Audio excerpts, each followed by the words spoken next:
પેલા સોનેરી વાળવાળા માસી પોતાના વર ઉપર નજર રાખે છે, એ તમને કોર્ટમાં જવા દેતા? મરી ગયો છું ને હું તમારે મન છો? મરી ગયો.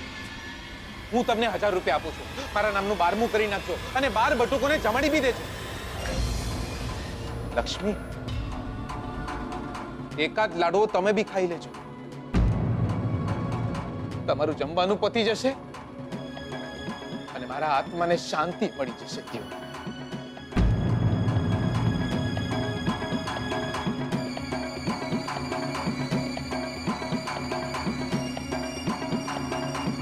તમારા છૂટાછેડા થઈ જશે. દેર હું ગિરનાર ચાલ્યો જઈ, હિંમતનગર, નડિયાદ, કલોલ, ક્યાંય બી જતો રહીશ યાર. મને નફરત કરવા માટે, મને ગાળો આલવા માટે આખી જિંદગી પડી છે દિયો. મારા નામના છાજિયા લેજો. તમારે કયા છોકરા રમાડવાના છે?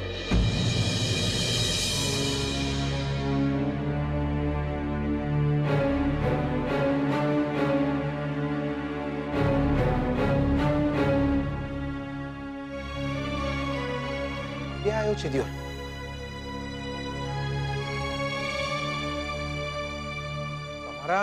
અને શોધનના છૂટાછેડા માટે એક જોરદાર આઈડિયા આવ્યો છે. શોધનીઓ અહીંયા ના હોય તો બી તમારા છૂટાછેડા થઈ જાય એના માટે એક જોરદાર રસ્તો મળ્યો છે. લક્ષ્મી, જો મારી વાત ધ્યાનથી સાંભળજો. શોધનને તમે ઓળખો છો, હું અને વકીલ કાકા ઓળખે છે, પણ જજ થોડો ઓળખે છે. એટલે લક્ષ્મી, આપણે કોર્ટમાં વિઠ્ઠલને શોધન બનાવીને લઈ જઈએ તો વિઠ્ઠલ કોર્ટમાં આવીને જજ સાહેબની સામે એમ કહેશે કે એનું નામ શોધન મહેતા છે. એ તમારી જોડે છૂટાછેડા લેવા માંગે છે અને જજ સાહેબ જ્યાં કહેશે ત્યાં શોધન મહેતાના નામની સહી કરી આલશે. પતી ગયું. એટલું જુઠ્ઠું બોલશો તમે. તો જાઓ, બેંગલુરુ જઈને શોધનને તેડી આવો. મારા બાપાનું શું જાય છે?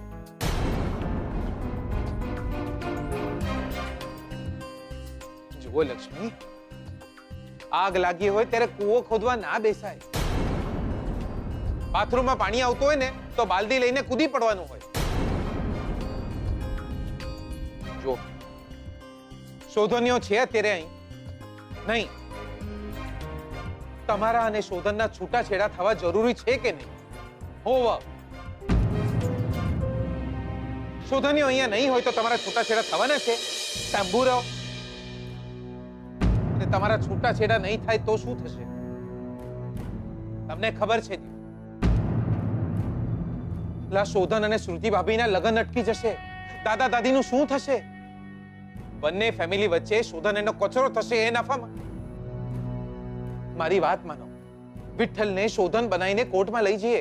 આપણી પાસે એ જ એક રસ્તો છે દિયોર. આ પ્રેમ છે તમારો,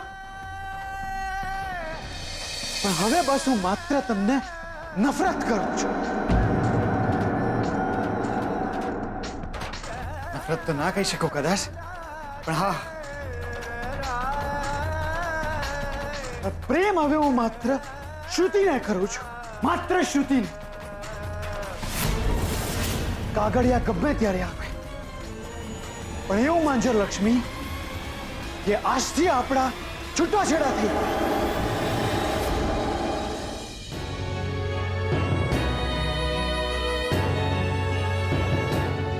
એ દાદા માટે જે મને દીકરી માને છે, એ બેનબા માટે જે મને ઘરની પહેલી વહુ માને છે, એ દાદી માટે જેમણે મારા માટે લગ્નના ઘરેણા ખરીદ્યા હતા, અને એમના માટે જેમણે મારું જીવતર નરક થતા અટકાવ્યું. મને તમારી વાત મંજૂર છે. એ રાજી રહે એના, એમનો સંસાર વસે એના માટે હું કંઈ પણ કરવા તૈયાર છું. પાપ પણ.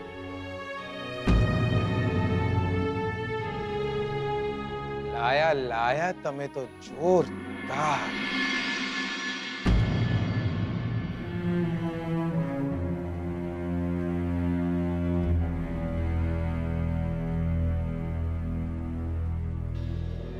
શોધનનું ઘર વસે એ માટે તમે પાપ કરવા બી તૈયાર છો.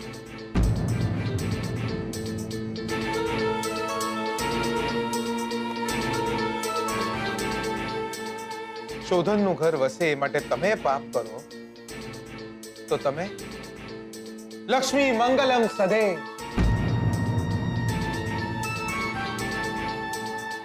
અને તમે રાજી રહો એ માટે હું જૂઠું બોલું તો હું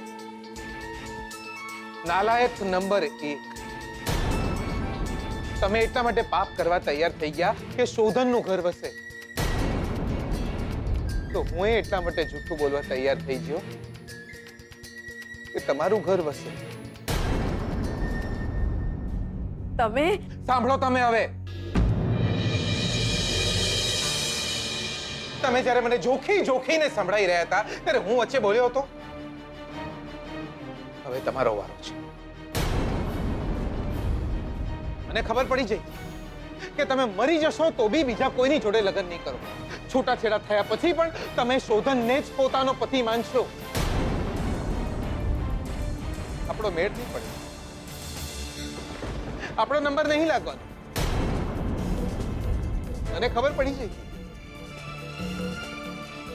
જે શોધન સાથે તમારે જીવવાનું નથી એની લાંબી ઉંમર માટે તમે ઉપવાસ રાખો. કોક દાડો એ માણસને પણ જુઓ જે એટલા માટે ભૂખ્યો છે કે તમે જમ્યા નહીં. યાદ કરો લક્ષ્મી, યાદ કરો એ દાડો. પેટમાં નહોતું દુખતું મને. એટલે પટેલ ભાઈડો છું, પથ્થર પણ ખાઈ જાઉં ને તો બી પચી જાય. પણ હું ભૂખ્યો એટલા માટે રહ્યો કારણ કે તમે ઉપવાસ રાખ્યો હતો.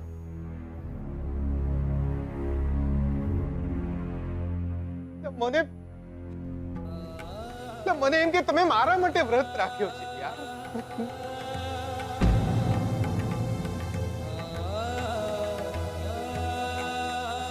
મોડી રાત સુધી મંદિરના પગથિયે બેઠો રહ્યો તમારી રાહ જોતા. મને એમ કે હમણાં લક્ષ્મી આવશે, હમણાં લક્ષ્મી આવશે, મારું મોઢું જોઈને પોતાનો ઉપવાસ તોડશે. તમે આયા જ નહીં યાર.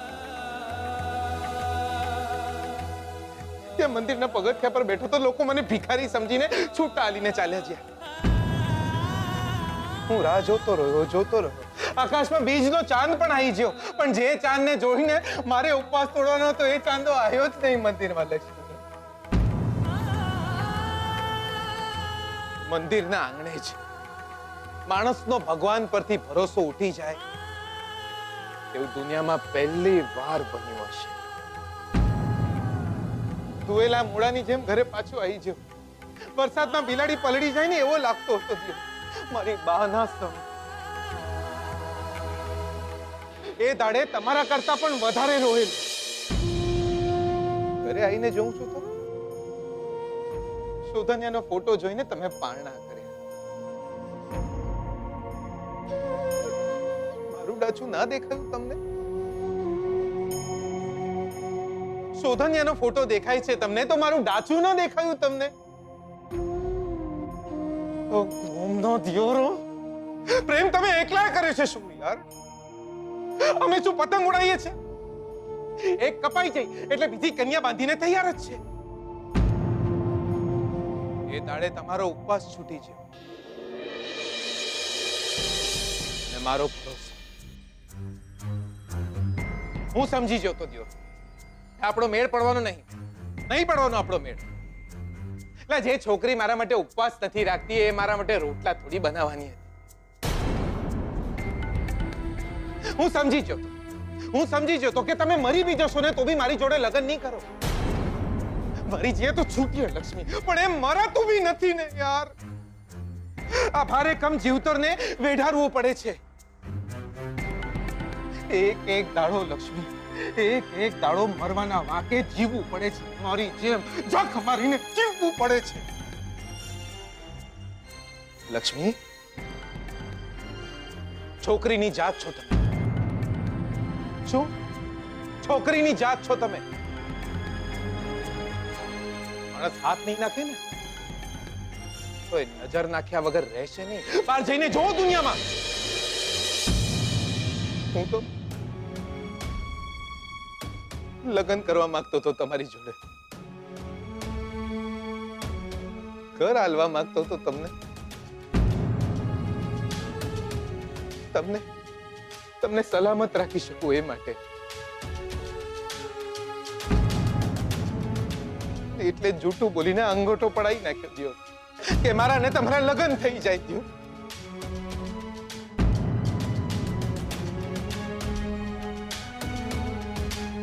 પડખે ભરાવા નહીં,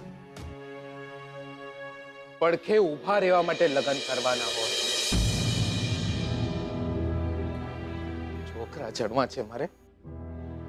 અમારા મેવણાની શેરીમાં પેલા કાળિયાને 8 ગલુડિયા છે. હું જણી જણીને કેટલા જણવાનો હતું? એક બે. શોધન શ્રુતિ ભાભી જોડે પૈણી જશે પછી તમે શું કરશો? હા, વિચાર્યું છે ક્યારે? ઘરકામ કરશો, વાસણ ધોશો, કપડાં ધોશો? 5000 રૂપિયાના પગારમાં સુખી રહેશો, રાજી રહેશો? જ્યારે હોય ત્યારે કૃષ્ણ ભગવાન અને રાધાની વાત કરો છો ને, આજે હું તમને એક માણસની વાર્તા સંભળાવું છું. ધ્યાનથી સાંભળજો.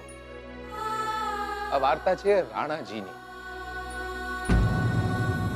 રાણાજી કોણ હતા ખબર છે? મીરાબાઈના હસબન્ડ. મીરાને પથ્થરની મૂર્તિમાં ભગવાન મળી ગયા અને ભગવાનને મીરા જેવા ભગત. બંને અમર થઈ ગયા. પણ રાણાને ન વહુ મળી ન ભગવાન. મારી એક વાત સાંભળી લેજો લક્ષ્મી. નથી હું રાણા બનવા માંગતો, નહીં હું તમને મીરા થવા દઉં. સલામત એકલા શોધનને રહેવાનું છે. આપણું શું? આપણી જિંદગીમાં દુઃખો નહીં આવવાના, તકલીફો નહીં આવવાની. આપણને જરૂર પડશે ત્યારે કયો સગો કાકો આવીને આપણી જોડે ઉભો રહેવાનો છે? તમે સલામત રહો એ માટે કયો માયનો લાલ આવીને તમારો હાથ પકડવા માટે નવરો છે મારા સિવાય? એટલે જૂઠું બોલીને કાગળિયા ઉપર તમારો અંગૂઠો પડાઈ લીધો કે આપણા લગ્ન થઈ જાય. દિયો, આ બધું મેં એટલા માટે કર્યું કે હું તમને સાચું, તમને એક ઘર આલું, તમારા માથે એક છત હોય, તમે સલામત રહો એ માટે.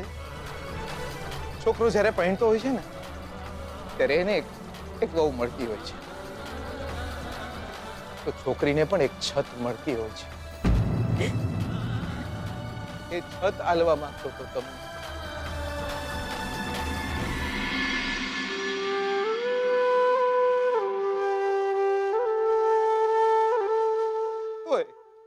તોય પછી મને થયું કે મેં પાપ કર્યું છે. દિયો, તમને છેતર્યા છે એટલે જ આ કાગળિયા વકીલ કાકાને નહીં હાલ્યા. મેં આ કાગળિયા ફાડવા માટે જ હું પાછો આવેલો, પણ એ પહેલા જ જીત મોર પોતાની કળા બતાઈ છે. એક વાત સાંભળી લો તમે મારી. ભલે મારું ડાચું જોઈને તમારા ઉપવાસો ના છૂટવાના હોય, હું તમારો સાથ નહીં છોડું. મારી બાના જો એક દાડો એવો ના આવ્યો કે તમે સામે ચાલીને મને કહેશો ચાલ જીગલા આપણે પરણી જઈએ,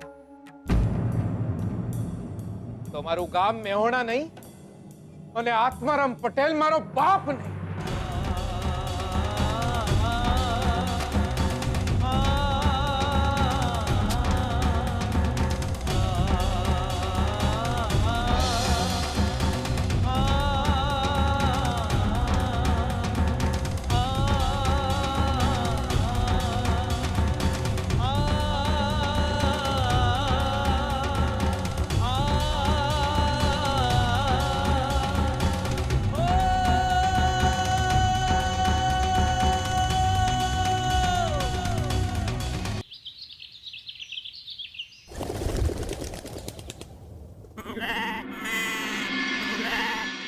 પડખે ભરાવા નહીં,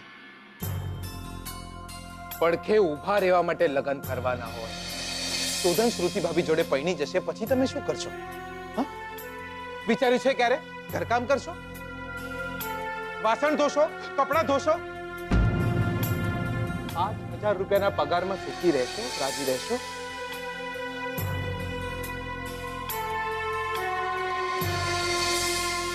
મારી બાના કમ, જો એક દાડો એવો ના આવ્યો કે તમે સામે ચાલીને મને કહેશો, ચાલ જીગલા આપણે પૈણી જઈએ, તો મારું ગામ મેહોણા નહીં અને આત્મારામ પટેલ મારો બાપ નહીં.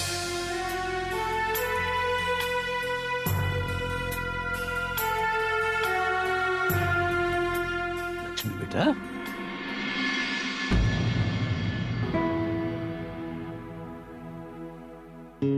બેટા આમ ક્યાં જઈ રહી છે તું? આ સવાલનો જવાબ તો જ્યારે મેં મારું ઘર છોડ્યું ને ત્યારે પણ નહોતી જાણતી. શાસ્ત્રીજી, છોકરી લગ્ન કરીને પોતાના સાસરે પહોંચે છે ને તો સ્મશાને પણ નથી પહોંચી. શું થયું છે બેટા? કેમ આટલી નારાજ દેખાય છે? નારાજ નારાજ નથી શાસ્ત્રીજી, નારાજ થવા એટલી સુખી હું નથી શાસ્ત્રીજી. શાસ્ત્રીજી આજે કોર્ટમાં છૂટાછેડાની તારીખ પડી છે અને એમાં એમનું હોવું બહુ જ જરૂરી છે, એમની હાજરી જરૂરી છે અને એ જ હાજર નથી. આજ દિવસની હું રાહ જોતી હતી શાસ્ત્રીજી. જો એ હાજર નહીં હોય તો અમારા છૂટાછેડા નહીં થઈ શકે. તું અને શોધન છૂટાછેડા લઈ રહ્યા છો આજે? તો સાથે ક્યારે હતા અમે શાસ્ત્રીજી? પણ તું તો જાણે છે કે શોધનની સલામતી તારા થકી જ છે. પણ શાસ્ત્રીજી, તમે તો એમ કહ્યું હતું કે હું નહીં તો મારું મંગળસૂત્ર હશે તો પણ ચાલશે. નહીં બેટા, અરે એ મંગળસૂત્ર તો આબમાં દીધેલું થીંગણું છે દીકરા. છત્રીથી વરસાદ રોકાય, ઝંઝાવાત નહીં. તું એ નહીં ભૂલતી કે શોધનના માથે ઘાત છે બેટા. તું એ નહીં ભૂલતી કે શોધનના માથે ઘાત છે બેટા. તમારા છૂટાછેડા એટલે એના જીવનું જોખમ.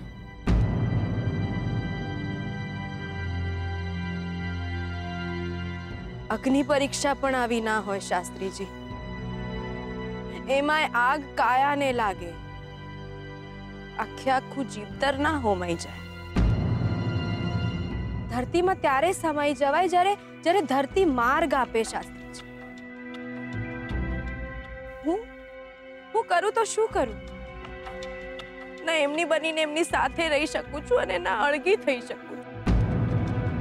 શાસ્ત્રીજી, અમારા છૂટાછેડા નહીં થાય તો એમના લગ્ન નહીં થઈ શકે. અરે બેટા, તમે બંને મળ્યા છો ઈશ્વરની સાક્ષીએ. કોર્ટ અને કચેરીના હુકમ એ તો મનના સમાધાન માટે હોય છે બેટા, બીજું કાંઈ જ નહીં. અને માણસો વચ્ચે કાગળિયાની દિવાલો ના હોય બેટા. તો હું શું કરું શાસ્ત્રીજી? જેમને મારું જીવતર નરક થતા અટકાવ્યું એમના સુખ માટે હું એક અંગૂઠો ના પાડી શકું? બેટા, આ સવાલ તું મને નહીં, દેવી માને પૂછ. એ જ આજના દિવસે તને સાચો રસ્તો દેખાડશે. અને હુકમ એનો માનજે, જજ સાહેબનો નહીં.